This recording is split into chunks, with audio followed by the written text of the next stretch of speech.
국민연금 기금운용본부가 내년 초 전북 전주 이전을 앞두고 있는데요.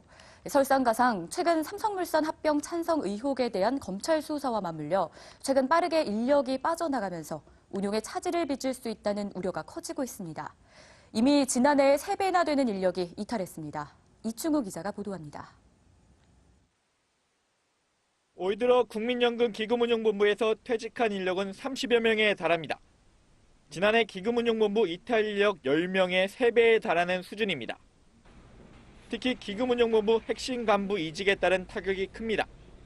최근에는 사실상 기금운용본부 2인자인 양영식 운용전략실장이 사의를 표명한 것으로 알려졌습니다. 양영식 실장은 NH투자증권이 CEO 직속 체제로 바꾼 PE본부의 본부장으로 내정된 것으로 전해졌습니다. 국민연금 사정의 정통환 관계자는 최근 삼성합병 경위에 대한 검찰 수사와 맞물려 양 실장은 자의반 타의반 사의를 표명하게 됐다고 말했습니다. 이어 특검을 앞두고 양 실장이 몸담았던 대체 투자 인력이 조직 개편을 앞두고 줄줄이 이직할 수 있다고 우려했습니다.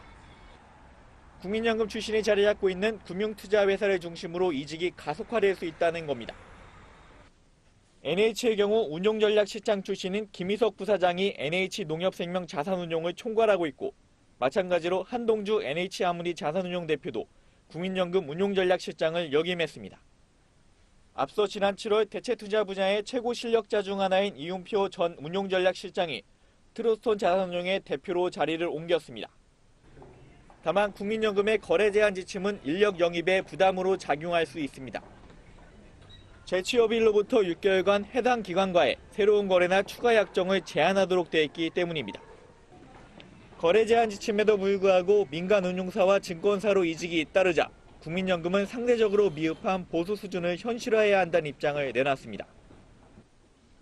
앞서 지난 10월 국감에서도 문영필 사장은 민간 시장의 65%에 불과한 보수 수준을 최대 90%까지 늘릴 필요가 있다는 입장을 밝히기도 했습니다. 기금 규모가 커지고 또 이것의 해외 투자가 커지면서 전문성 확보가 점점 중요해지고 있습니다. 그래서 그만큼 우수 인재들을 확보해야 되는데요. 그런 면에서는 부족하다고 생각합니다. 적어도 80% 이상 90%까지는 가야지 되지 않을까. 특히 성과급의 경우 국민연금 최고 의결기구인 기금운용위원회 검토 사안인 만큼 다음 주 예정된 회의에서 어떤 이탈 방지책이 논의될지 관심이 쏠리고 있습니다.